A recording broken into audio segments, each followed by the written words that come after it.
দর্শক, আপনাদের প্রত্যেককে স্বাগত বাংলা ভিশনের বিশেষ আয়োজন যে কথা বলতে চাই অনুষ্ঠানে। আপনাদের সাথে আছে আমি মাহফুজুর রহমান এবং স্টুডিওতে আজকে আলোচনার জন্য উপস্থিত আছেন নীলুফার চৌধুরী মনি, সাবেক এমপি ও সহ সম্পাদক বিএনপি, এবং আছেন জনাব নাজমুল হক প্রধান, সাধারণ সম্পাদক বাংলাদেশ জাসদ।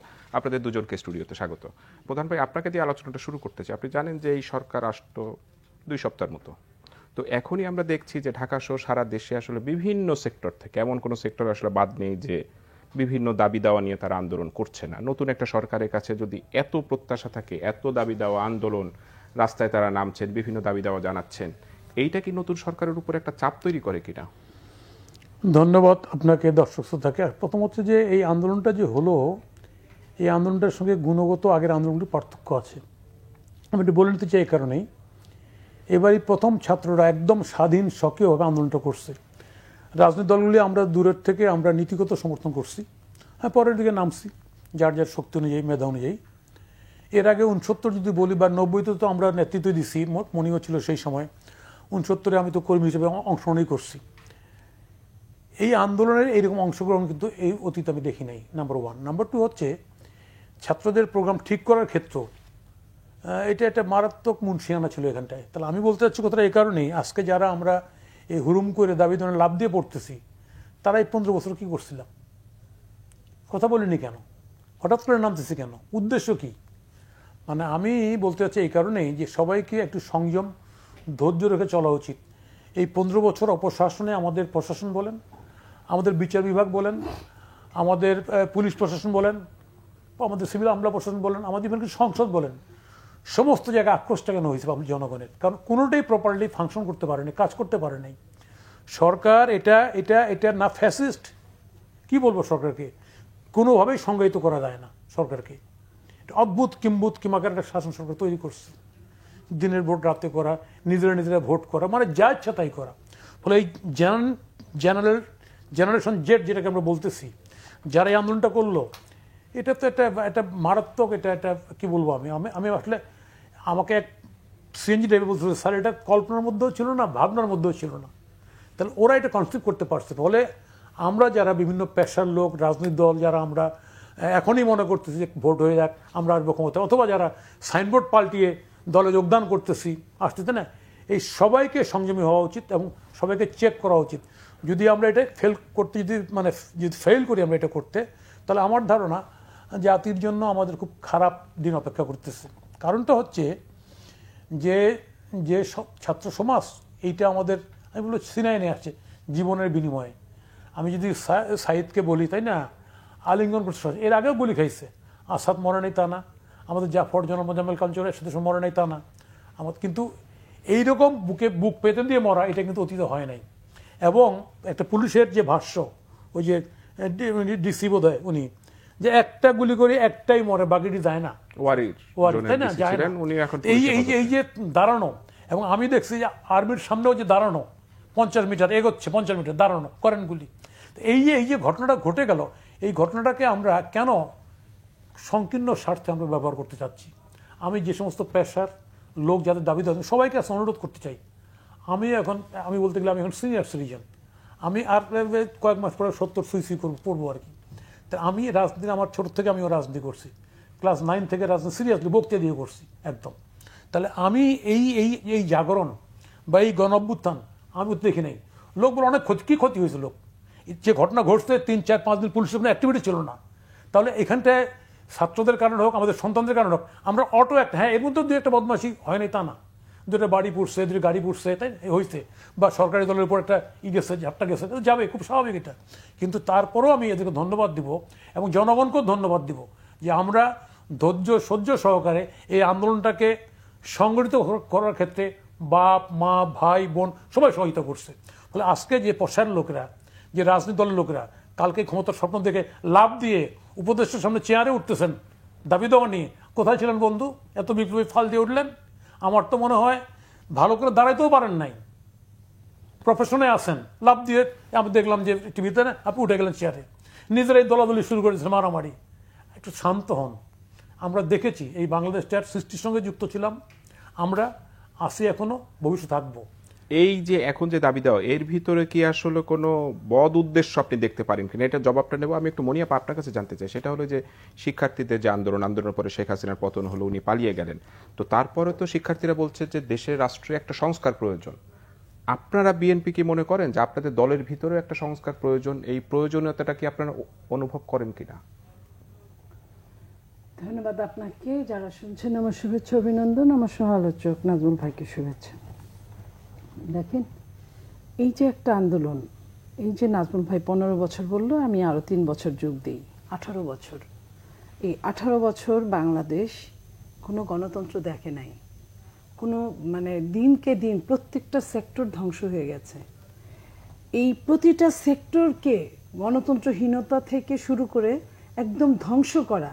আজকে আপনি দেখেন, একটা সচিবের বাড়ি যখন যায় বা একটা আপনার রাজনৈতিক নেতার বাড়ি যাচ্ছে, তখন কারি কারি টাকা, ক্যাশ টাকা, ইউরো, ডলার এইসব সব পাচ্ছে।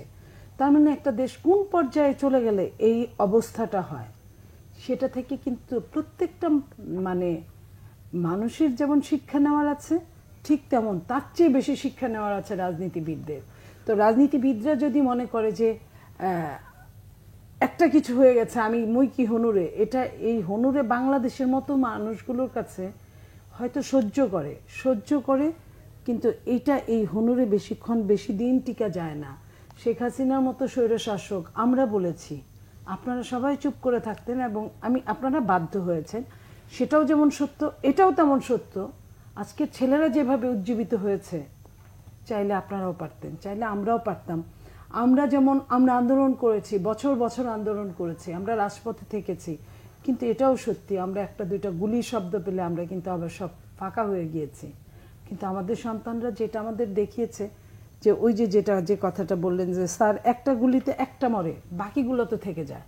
তো বাকিগুলো একই জায়গায় একই স্পটে, কিন্তু একজন গুলি খেয়েছে, আরেকজন ওইখানে গিয়ে ওই জায়গাটা শূন্যস্থান পূর্ণ করেছে। এই যে সন্তানদের জীবনের মানে ভয় ভীতি উপেক্ষা করে এই দেশটাকে শুধুমাত্র ভালোবাসার জন্য, এই দেশটাকে তাদের বাসযোগ্য করার জন্য যে তারা নিজের জীবন দিয়ে প্রমাণ করে গেল, সেই জায়গা থেকে আমি মনে করি শুধু বিএনপি না, প্রত্যেকটা দলের শেখার আছে। প্রত্যেকটা দলের তাদের মনে করা উচিত, এখন যারা ইন্টারিম গভর্নমেন্ট আছেন তারা যা করছেন এই দেশটাকে ঢেলে সাজানোর জন্য অনেক সময় রাজনীতিবিদরা ওইভাবে করতে পারবে না।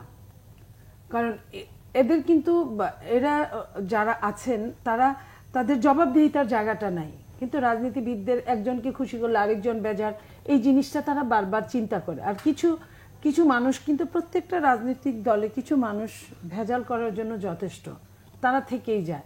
যদি আত্মশুদ্ধি থাকে, সত্যি কথা বিবেককে প্রাধান্য দিয়ে যদি কাজ করে, তাহলে আমার মনে হয় যে রাজনীতিবিদদেরও যে কাউকে ফলো করা উচিত। হোক আমার সন্তানরা, ছেলেরা, এই ছেলে মেয়েদের যে এই 15-20 দিন 1 মাসের যে যুদ্ধটা আমরা দেখেছি, আমরা নাজমুল ভাইরা নেতা ছিলেন, আমরাও ছিলাম কিছুটা, আমরা 90টা খুব কাছে থেকে মানে দেখেছি, কাজ করেছি, কিন্তু সেই 90টা কিন্তু এদের কাছে আজকে যদি চিন্তা করি তাহলে কিন্তু 90 এদের কাছে কিছু না। তো সেই জায়গায় আমি বলবো যে বিএনপি এত পারাবাড়ি করা ঠিক হবে না যদি করে। যদিও বিএনপি ভীষণ সন্তর্পণে পা রাখছে, আপনি দেখেছেন গতকালকেও বিএনপি শহীদ মিনারে একটা প্রোগ্রাম করেছে কোনো ব্যানার ছাড়া। এই যে ব্যানার ছাড়া প্রোগ্রাম করতে শিখেছে একটা এত বড় রাজনৈতিক দল, এটাই তো আমি মনে করি আপনাদের হাইকমান্ড থেকে বারবার বলা হচ্ছে যে সবাই জন্য একটু ধৈর্যশীল সহনশীল হয়, কিন্তু আপনাদের তৃণমূল কি সেই কথাটা শুনছে এখন? যেমন আজকে আমি দেখলাম যে ফরিদপুরে বিএনপির 2 গ্রুপে মারামারিতে একজন মারা গেছে। আমি আপনাকে এই কথাটা বলবো যে হাইকমান্ড সবসময় বলছে, কিন্তু কিছু যে শস্যের ভিতর কিছু ভূত থাকে, কিছু জায়গায় আপনার দলীয় নেতৃবৃন্দ হয়তো বা অভ্যাস হয়ে গেছে এরকমই, দুর্বৃত্তায়নের সঙ্গে থাকতে থাকতে এরকম হয়ে গেছে। আর কিছু দালাল তো সবসময়ই থাকে, সব জায়গায় থাকে। এই দালালগুলোর কিন্তু পয়সার অভাব হয় না, কারণ ওই যে ফ্যাসিস্ট সরকারের সাথে তাল মিলিয়ে চলেছে, তাদের উচ্ছিষ্ট কিছু তো তারা পেয়েছেই। তো তারা যখন আপনার কিছু মানুষ দিয়ে করায়, তখন আপনি কি করবেন? ওই ভূত যদি শরীরের ভেতর থাকে। আমাদের নেতৃবৃন্দ শুধু মুখ দিয়েই বলে নাই, তারা কিন্তু অনেককে বহিষ্কার করেছে, অনেক রকম আপনার পানিশের জন্য সতর্কতা জারি করেছে। এবং আজকে যে ঘটনাটা আপনারটা, আমি এখানে আসার আগে আমিও দেখলাম, এটা দুঃখজনক। এটা কোনো, আমি বলবো যে যারা করেছে বা যারা এই প্রোগ্রামটা নিয়েছে, 10-15 তারিখ, আজকে 21 তারিখ, 15-16 দিন হয়েছে একটা দেশ স্বাধীন হয়েছে দ্বিতীয়বারের মতো। আমি বলি সেইখানে শুধুমাত্র তাদের হ্যাডম দিয়ে যে দেশ স্বাধীন হয়েছে তা কিন্তু না। ওই যে আপনার নাজমুল ভাই যেটা বললেন, আমরাও ছিলাম, হ্যাঁ বিএনপি ছিল, আমরা ছিলাম ব্যানারবিহীন, আমরা ছিলাম আমাদের সন্তানদেরকে সহযোগিতা করার জন্য, তাদের কি লাগে সেটার জন্য, আমাদের মেন্টালি সাপোর্ট ছিল তাদের জন্য। কারণ এই কোটাটা, এটা অন্যায়ের যে কোনো অন্যায় কাজ করার জন্য রাজনৈতিক দলরা পাশে থাকবে, এটাই স্বাভাবিক। কিন্তু আমরা সরাসরি ছিলাম না, আমরা নেপথ্যে ছিলাম, আমরা তাদের সহযোগী হিসেবে ছিলাম। সেইখানে আজকে এত তাড়াতাড়ি একটা এরকম শোডাউন করা মোটেও যুক্তিসঙ্গত না। আর শোডাউনের উপর যদি কেউ আঘাত হানে সেটাও ঠিক না। আমি মনে করি অবশ্যই দলের জায়গা থেকে নিশ্চয়ই ভালো কোনো ডিসিশন নেবে। আমরা সেই পর্যন্ত অপেক্ষা করি। আমি একটু, প্রথমে আপনি বলছিলেন যে এখন দাবি দাওয়া এটার মধ্যে একটা তৃতীয় পক্ষ ঢুকতে পারে, যদি তৃতীয় পক্ষটা ঢোকে তারা কি একটা অস্থিতিশীল একটা পরিবেশ তৈরি করতে চায়? একটা হচ্ছে যে বাংলাদেশের মেজর পলিটিক্যাল পার্টি বলতে যা বোঝাই আমি, বিএনপি, জামাত ইসলাম আছে আর ইসলামী দলগুলো। আমার ধারণা জামাতদের কর্মী A to Z তাদের কন্ট্রোল আছে। বিএনপির উপর এখন যে প্রভাবটা আসবে সেটা হচ্ছে বিএনপিতে ঢোকার একটা হিরিক পড়বে লোক নিচের লেভেলে, কথা বলছে না আমরা সব বিএনপি হয়ে গেছি। রাতারাতি সাইনবোর্ড উল্টায় ফেলার নজির বাংলাদেশে আছে, ক্যাম্পাসগুলিতেও আছে। কিন্তু এবারকার আন্দোলনটা একটু ভিন্নতা আছে, আমাদেরকে বোঝা উচিত যে রাতারাতি সাইনবোর্ড পাল্টে, আমরা শুনতেছি অফিসগুলিতে, আমাদের তো যার যোগাযোগ আছে অফিসে কীভাবে কোন মন্ত্রীর গ্রুপ ছিল তাই না, তারা কীভাবে রাতারাতি চেঞ্জ হয়ে গেছে, হোক, আপত্তি নাই। কিন্তু এইটাকে মাঠে ব্যবহার করার ক্ষেত্রে যদি রাজনৈতিক সতর্ক না হয় তাহলে এই সমস্যাটা হবে আর কি। আমি শুধু ওই লোকগুলিকে স্মরণ করে দিতে চাই, বিএনপি যারা যারা এই কষ্ট করছেন, ট্যাক্স দিকে করছেন, মামলার পর মামলা। আমি এলাকায় গেলে তো প্রতিবার বিএনপি লোকরা বলছে ভাই আমার নামে এতটা মামলা, 10টা মামলা, টিকতে পারছি না। ঘটনা তাই, এত মামলা, এত নির্যাতন করার পরে যে একটা ছোট মিছিল হলে তো নর্মাল মিছিলও গুলি করে মারছে, নারায়ণগঞ্জে মারছে, বামড়ায় মারছে, ভোলায় মারছে না। এই যে নির্যাতন, আর কাদের সাহেবের দাগ ক্যালটায় কথা বলে, এই ঈদ না ওই ঈদ, এই ডিসেম্বর না কোন ডিসেম্বর, এই যে এটা যদি স্মরণ করতে পারে বিএনপির কর্মী নেতারা, আমার ধারণা বাংলাদেশটা ভালো জায়গায় যাবে। আর যদি এটা স্মরণ না করে, শুধুমাত্র বর্তমান অবস্থাটাই খেয়াল করে, তাহলে আমাদের সামনে বিপদ আছে আমি মনে করি। আমি এখনও মনে করি বাংলাদেশে যা হওয়ার কথা ছিল আওয়ামী লীগের শেখ হাসিনার পলায়ন করার পরে যা হওয়ার, তা হয় নাই, খুব কম হইতে হয়। আওয়ামী লীগের বন্ধুরা বলবে তোদের বাড়ি পড়াইছে, ওরা মারাত্মক ক্ষতি করছে, হ্যাঁ হয়েছে। কিন্তু ওনারা 15 বছর যা করছেন তা কি ভেবেছেন? ওনারা কি করেছেন? ওনারা পার্সোনালি একটা লোককে হ্যারাসমেন্ট করার জন্য পুলিশ দিয়ে নিজে কোনোটাই বাদ রাখেন নাই। তো তাহলে আমরা সাক্ষী, আমরা তো সোসাইটি বাস করি। ফলে আমি বলবো যেটুকু হয়েছে ঠিক আছে, ভালো এটুকু হয়েছে। এখন বাকি দেশটাকে এগিয়ে নেওয়ার জন্য ওই আওয়ামী লীগেরও যদি শিক্ষা হয়ে থাকে, তাদেরও উচিত না তৃতীয় পক্ষ হিসেবে কোথাও ঢুকে এটা আঙ্গুলি করা, উচিত না। এই কারণে উচিত না, একটা ঝাপটা তো খাইছেন, বুঝছেন তো। তাহলে বাংলাদেশের সামনে রাজনীতিবিদ, আমরা যারা রাজনীতি করছি, উনি এমপি ছিলেন, আমিও এমপি ছিলাম, আমাদের ভুলগুলো কি? আমরা শুধু তাকাই না নিজের দিকে। আমাদের ভুলগুলিকে আমরা যে লোকেট করতে পারি, নির্দিষ্ট করতে পারি, আমার ধারণা সামনের স্টেপিংগুলি, সামনের পদক্ষেপতে ভুল হবে না। এত শিক্ষা সবারই হয়েছে, শুধু আওয়ামী লীগের না, প্রত্যেকটা রাজনীতির শিক্ষা হওয়া উচিত। যে শিক্ষা তো 111-এও হয়েছিল না, 111 ভিন্ন প্রেক্ষিত ছিল, এখন প্রেক্ষিতে ভিন্ন, গুণগত পার্থক্য আছে। এই শিক্ষার মধ্যে ওই শিক্ষার গুণগত পার্থক্য আছে। 69 সালে আমাদের এক বন্ধুকে তার বাপ বলছিল যে জয় বাংলা স্লোগান দিস না। আমরা যখন স্লোগান শুরু করলাম, হ্যাঁ যখন দিস না, তো বলছে যে তখন বলছে কেন দিব না, বলছে তুই কি আমার বাপ বলছে তুই কি আমার থেকে বেশি বুঝিস? তখন ছেলের উত্তর দিছিল আমাদের বন্ধু যে আমার থেকে গরুটার বয়স বেশি, ওকে বেশি বুঝে?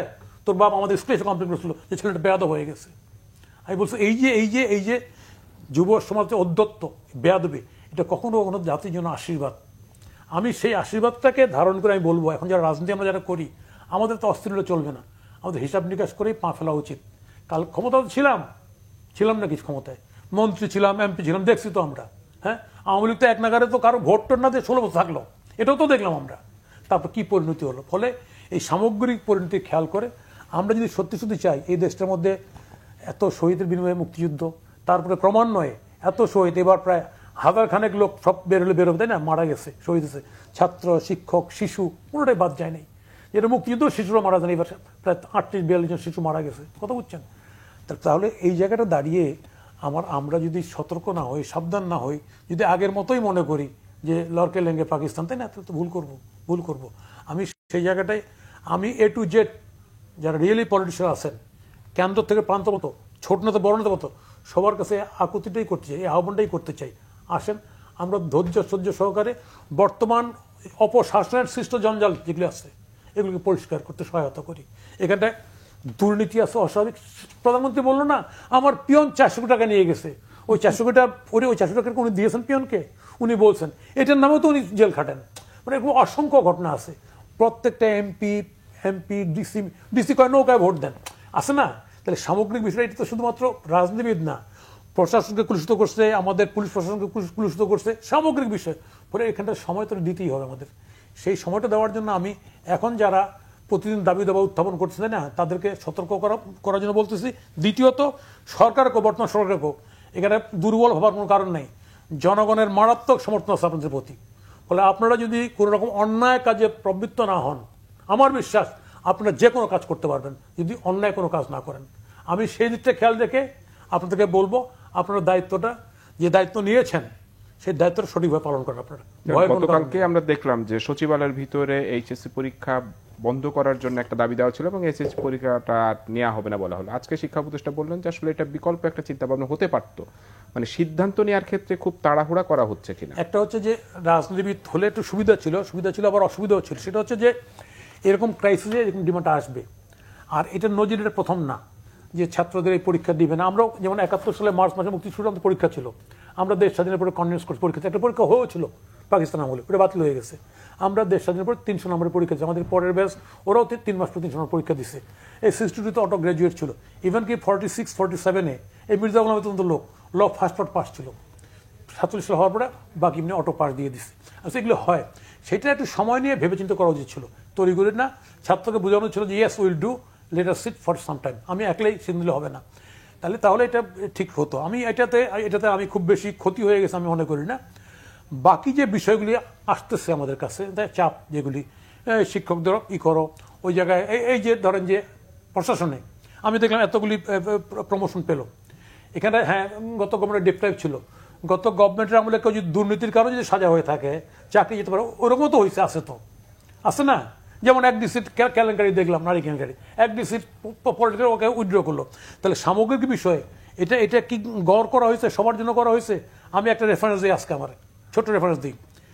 আমরা এরশাদ পতনের পরে আমার সালাম পাঠাইছে উপরে, আমি সালামের মানে বুঝি না তখন, গোপালের বলতে দুবার গিয়ে দেখলাম 3 জন লোক বসা, 2 জন ডিএস, একজন জয়েন্ট সেক্রেটারি, বলতেছে আমরা আসছি আপনাদের কাছে, তো আমাদের তো প্রমোশনটা হয় না, ওই দিন হরতাল ছিল।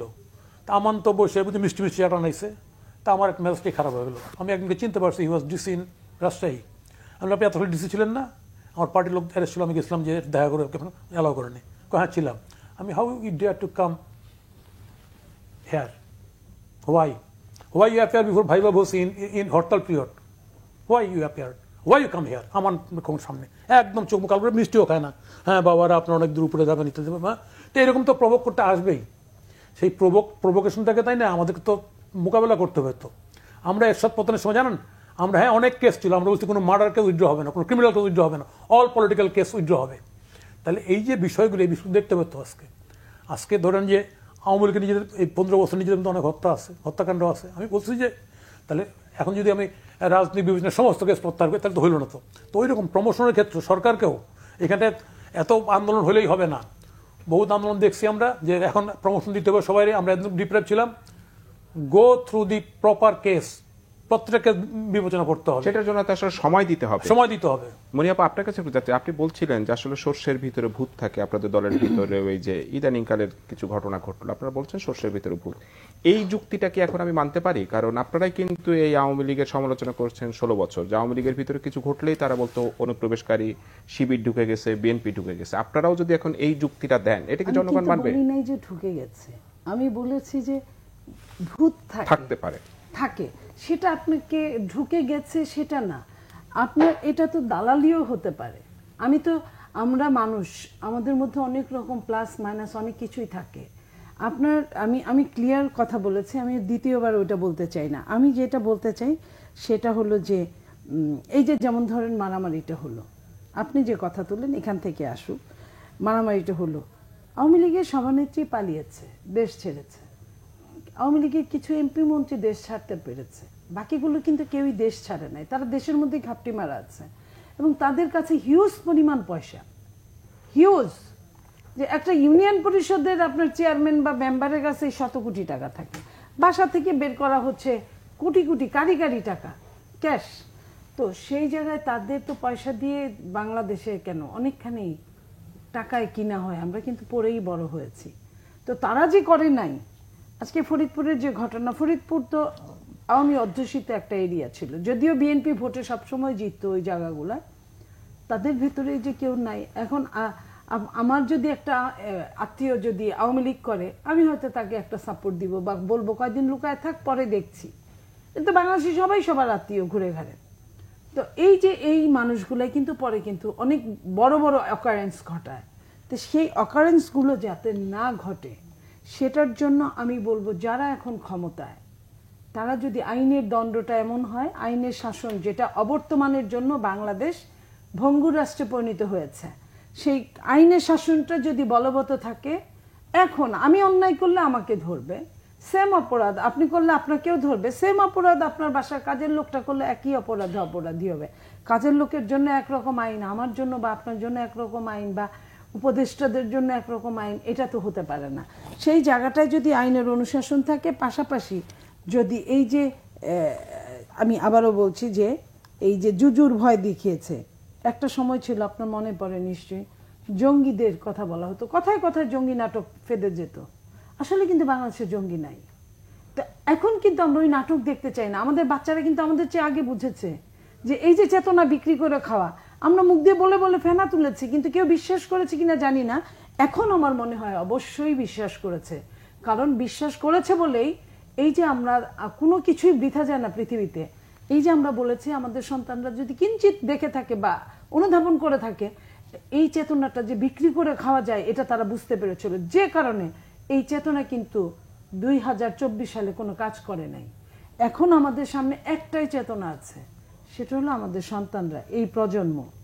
এই প্রজন্মের চেতনাটাকে যদি কেউ ভাঙতে পারে, তাহলে কিন্তু বাংলাদেশের অবশিষ্ট বলতে আর কিছুই থাকবে না। এই জন্য আমি বলবো যে তাদের খুব মেপে মেপে হিসাব করে, তাদের যারা চালিকা শক্তি, তারা যেন ওই হিসাব করে চালায়, যাতে বাংলাদেশটা অন্তত আমাদের দেশের সাধারণ জনসাধারণগুলো, সাধারণ মানুষগুলো দুটো খেয়ে পরে বাঁচতে পারে। আমি আপনার মাধ্যমে বলতে চাই, কাঁচা দ্রব্য দাম কিন্তু, কাঁচা বাজারের দাম কিন্তু এখনো ওইভাবে কমে নাই, যেটা আপনার 5 তারিখের ঘটনার পরে আমি 2-1টা টক শোতে গিয়ে বলেছিলাম যে অনেকটা কমেছে, আবার কিন্তু এটা বেড়েছে। চাল ডালের জায়গা কিন্তু কমে নাই।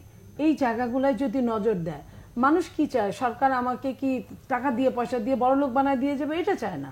মানুষ চায় একটু নিরাপত্তা, একটু দ্রব্যমূল্য সহনশীলতা, একটু যে আয়টা সে করলো সে আয়টা দিয়ে সে যেন স্বাচ্ছন্দ্যে চলতে পারে। এটার জন্য তো আসলে অনেক সংস্কার প্রয়োজন, সেটাও একটু সময় দিতে হবে তো সরকার। না, সেটার সময়টা আমরা বলছি, কিন্তু আইনের অনুশাসনের জন্য কিন্তু সময়ের দরকার পড়ে না।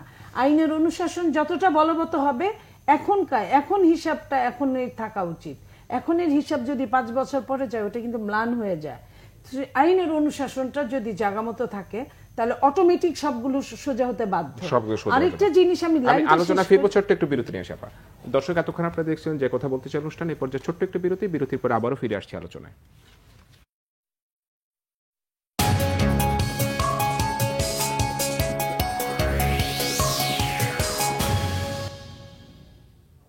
দর্শক, বিরতির পরে আপনাদেরকে আবারও স্বাগত যে কথা বলতে চাই অনুষ্ঠানে। বিরতির আগে আপনারা আলোচনা শুনছিলেন নীলুফার চৌধুরী মনি, সাবেক এমপি ও সহসম্পাদক বিএনপি, এবং জনাব নাজবুল হক প্রধান, সাধারণ সম্পাদক বাংলাদেশ জাসদ। প্রধান ভাই, বিরতির আগে আমরা আলোচনা করছিলাম এই সরকারের বিভিন্ন বিষয় নিয়ে। একটা জিনিস একটু জানতে চাই, সেটা হলো যে আওয়ামী লীগ সরকারের পতন হলো, সাবেক প্রধানমন্ত্রী ভারতে পালিয়ে গেলেন।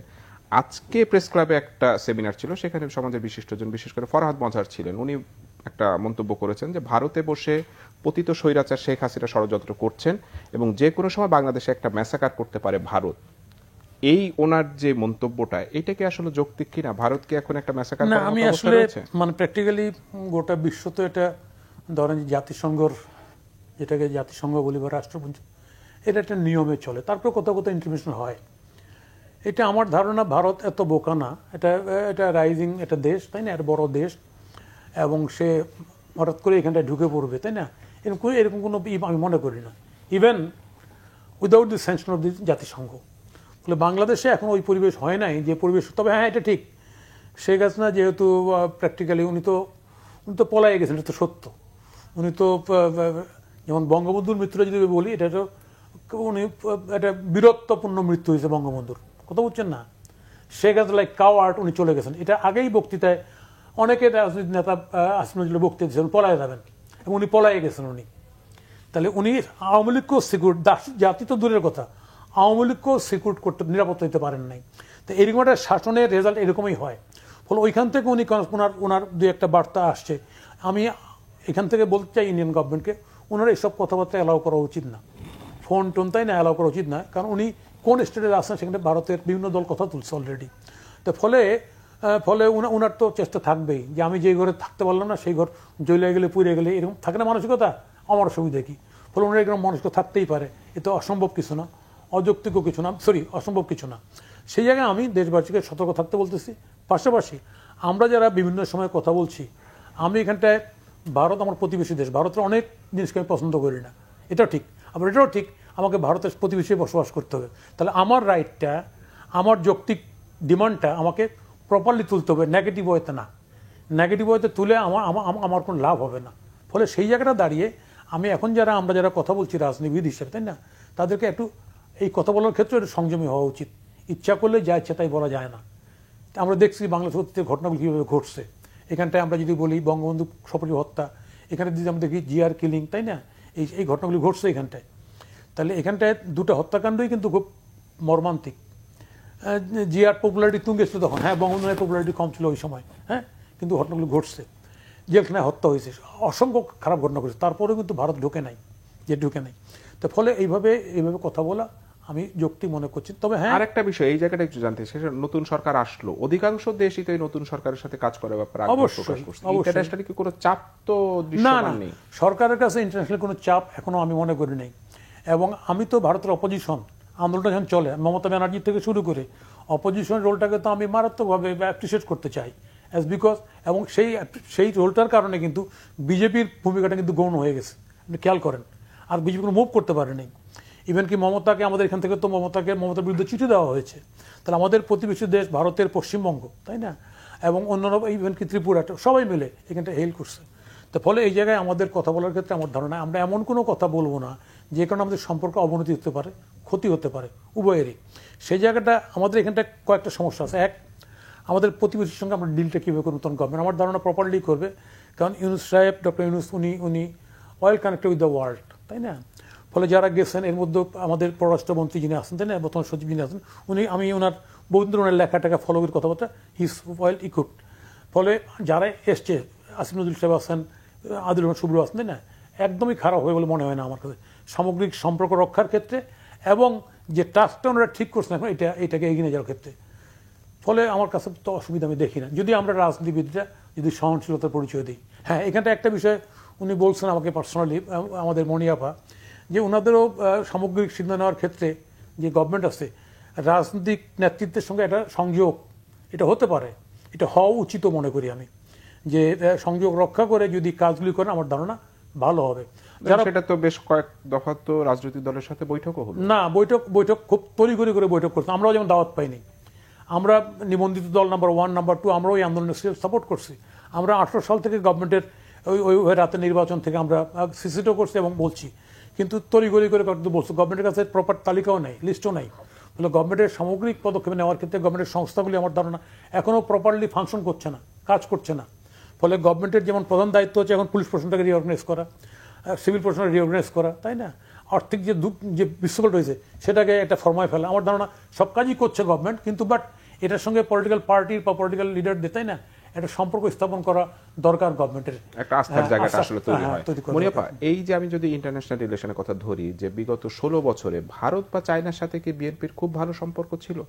বা এখন আজকে আমরা দেখলাম যে চায়না রাষ্ট্রদূতের সাথে বিএনপি মহাসচিবের একটা বৈঠক হলো, 16 বছরে তো এরকম খুব বেশি দৃশ্য আমরা দেখিনি। এই পট পরিবর্তনের ফলে কি ভারত চায়নার সাথে বিএনপির সম্পর্কটা আসলে এখন কেমন যাচ্ছে? দেখেন, ভারতের সাথে বিএনপির সম্পর্কটা তো আপনারা জানেন, এটার বলার কিছু নয়। কারণ ভারত, আমার বলতে খুব দুঃখ লাগছে, পৃথিবীতে মা বাবা এবং প্রতিবেশী দুটো জিনিস শুধু বদলানো যায় না, সবই পারলে বদলানো যায়। তো আপনার সেই প্রতিবেশী, তারা যখন কোনো এক ব্যক্তিকে বা কোনো একটা গোষ্ঠীকে তারা এজেন্সিশিপ দেওয়ার মতো করে ক্ষমতায় বসিয়ে রাখেন, এবং এই যে দেখেন শেখ হাসিনা পতিত সরকার, সেই পতিত সরকার পালিয়ে গেল কোথায়? ভারতে আশ্রয় নিল। ভারত শুধু আশ্রয় দিল তাই না, আপনি দেখেন ভারত একটা হিন্দু তুলল, সুর তুলল যে আমরা হিন্দুদেরকে টর্চার করছি। অথচ যেসব হিন্দুরা, তারা কিন্তু বলছে না আমরা ভালো আছি, বরং এখানে জামাত ইসলামী বলেন, বিএনপি বলেন, সবাই কিন্তু রাত জেগে জেগে পাহারা দিল তাদের মন্দির, মসজিদ, সবকিছুই, প্যাগোডা, গির্জা। সেই জায়গায় ভারত যদি আমাদের সঙ্গে বন্ধুত্বমূলক থাকতো, যে বাংলাদেশে যেই আসুক না কেন সেই সরকারই আমাদের সরকার, এটা পররাষ্ট্রনীতির কিন্তু মূল কথাটা, যে বন্ধু রাষ্ট্র হিসেবে থাকবে। কিন্তু তারা তো বন্ধু রাষ্ট্র হিসেবে আমাদের জন্য না, মানে বাংলাদেশের জন্য না, তারা একটা শ্রেণীর জন্য ছিল, যে শ্রেণীকে দিয়ে তারা লাভ করেছে অনেক। আমি তো, আপনি না জিজ্ঞেস করলে এই কথাটা আমার খুব বলতে ইচ্ছা করছিল, যে সুপ্রিম কোর্টে কি রিট করা যায় না এইভাবে, যে আওয়ামী লীগ রেজিম কি কি চুক্তি করেছিল তাদের সাথে, আমরা কিন্তু জানি না। এই দেশ কিন্তু পুরো অন্ধকার আছে এই জায়গায়। সো এই জায়গাটায় আমাদের দিয়ে পারবে না বলে, আমাদের দেশপ্রেমের কাছে তারা অসহায় বলেই কিন্তু তারা আমাদেরকে চায় না বলেই কিন্তু তারা শেষ পর্যন্ত এই যে 24-এর নির্বাচনে 7 দিন আগে তারা সুর উল্টে দিয়ে তারা আসল সুরে চলে গেল। প্রথমে বললো যে কোনো দলের সাথে তারা কাজ করবে, সমস্যা নাই, কিন্তু 7 দিন আগে কিন্তু তারা তাদের যে আগের যে ধারণাটা সেখানেই তারা থাকলো। তারা শেখ হাসিনার রেজিমটাকেই বেছে নিল অন্ধভাবে, এবং শেখ হাসিনা ভোটটা দিয়েই জনগণকে কোথায় ভোট দিতে আসার জন্য উদ্বুদ্ধ করবে সেটা না করে বলল ভারতের কাছে আমার ঋণ আছে, ঋণী। এই যে বলার মানে কি, ভোটের দিন সকালবেলা এই কথাটা বলা মানে একটা সিরিয়াস, একটা অন্যরকম আপনার গুরুত্ব বহন করে। তো সেই জায়গায় ভারতের সাথে ওই হিসেবে আমাদের সম্পর্কটা ভালো থাকবে না, এটাই স্বাভাবিক। হ্যাঁ, এখন আসেন চায়নার সাথে সম্পর্ক বাংলাদেশ জাতীয়তাবাদী দলের বহু বছর খুব ভালো সম্পর্ক ছিল, প্রথম বন্ধু হিসেবেই ছিল।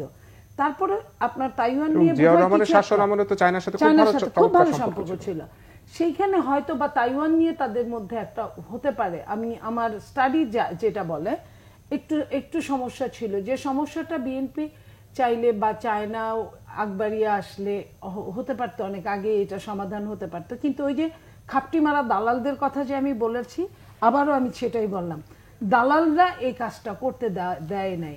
চায়নার যখন প্রেসিডেন্ট বাংলাদেশে আসলো, তারা কয়েকটা নাম দিয়েছিল যে এর মধ্যে এই নামগুলো, এই মানুষগুলো যেন না থাকে।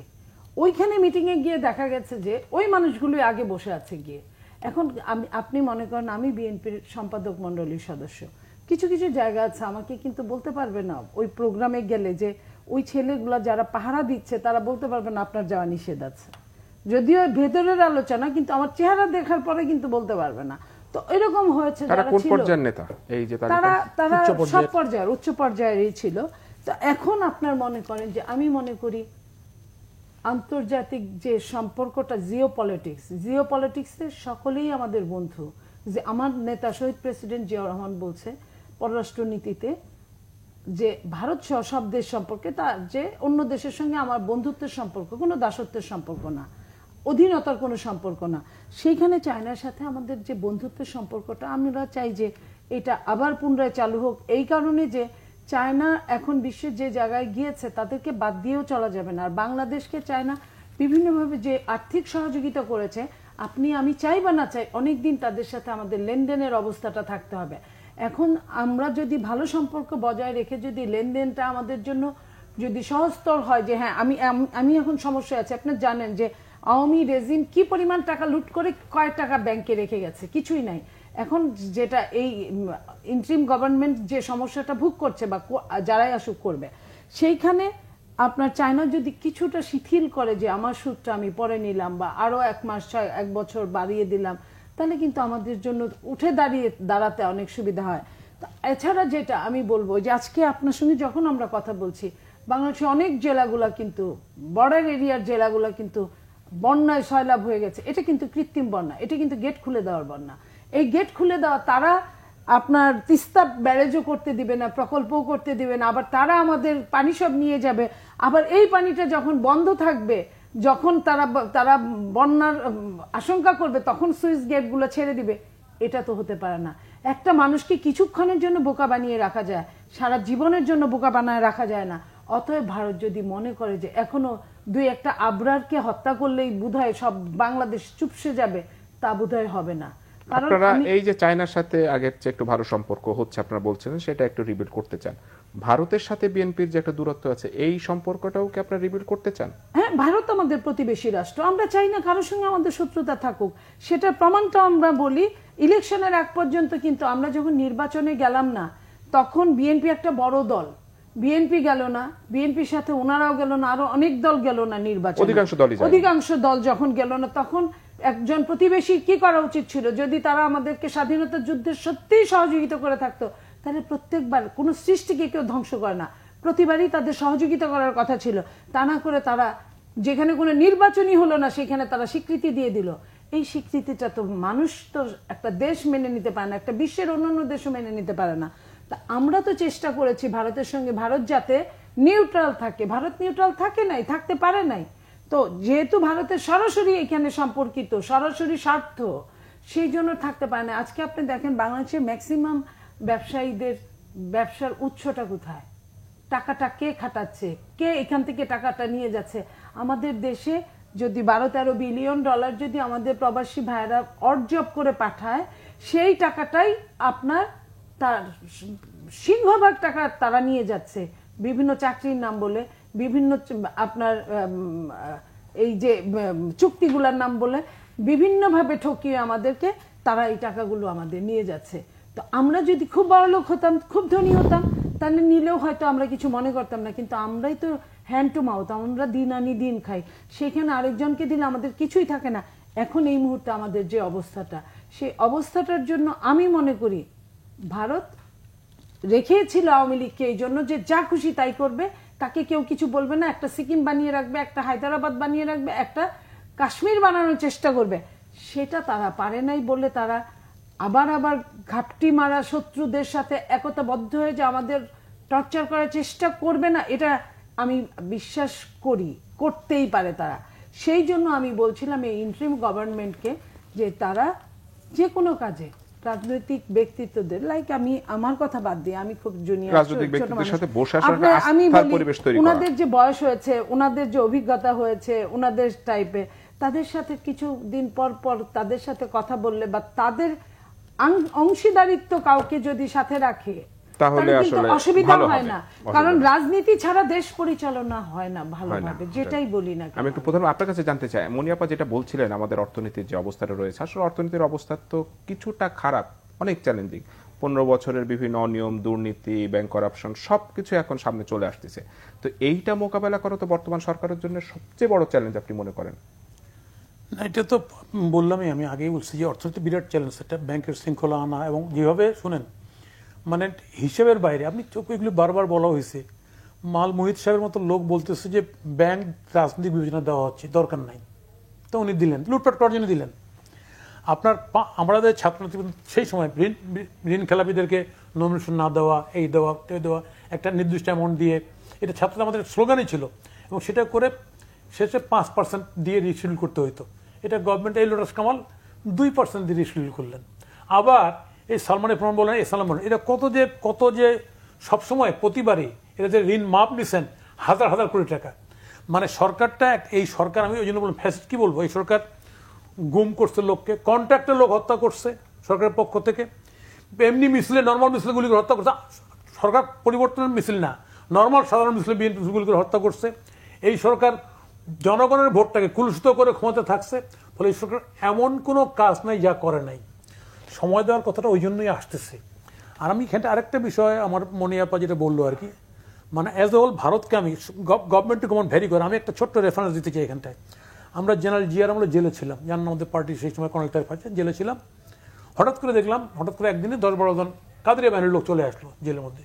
কী করে ভাই তোমরা আসলা কেন কাদরিয়া বাহিনী? এর আগে ধরা খুব টর্চার করছে, আসলা কেন? কয় ভাই মোরারজি দেশে ক্ষমতা আসার পর আমাদেরকে ব্যাস একদম অস্ত্র কারে নিয়ে বলছে এখনই ভাগো, নাহলে কিন্তু দেখেন।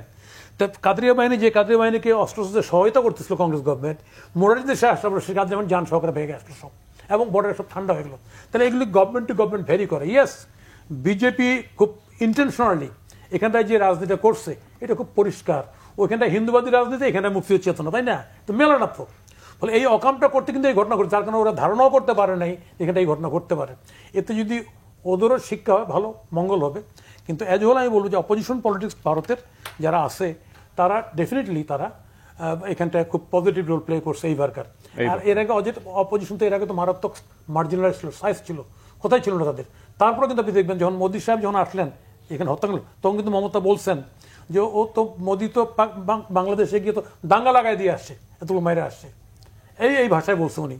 আমি সেই ক্ষেত্রে বলতেছি যে as a whole government to government vary করে। তারপর আমি বলবো আমাদের ভারতের সঙ্গে আমাদের সৎ প্রতিবেশী সুলভ ওনাদের চিন্তা করা উচিত যে আমাদের সঙ্গে সম্পর্ক রাখবে কিনা। আমার সময় একেবারেই শেষ, আপনাদের দুজনকে ধন্যবাদ।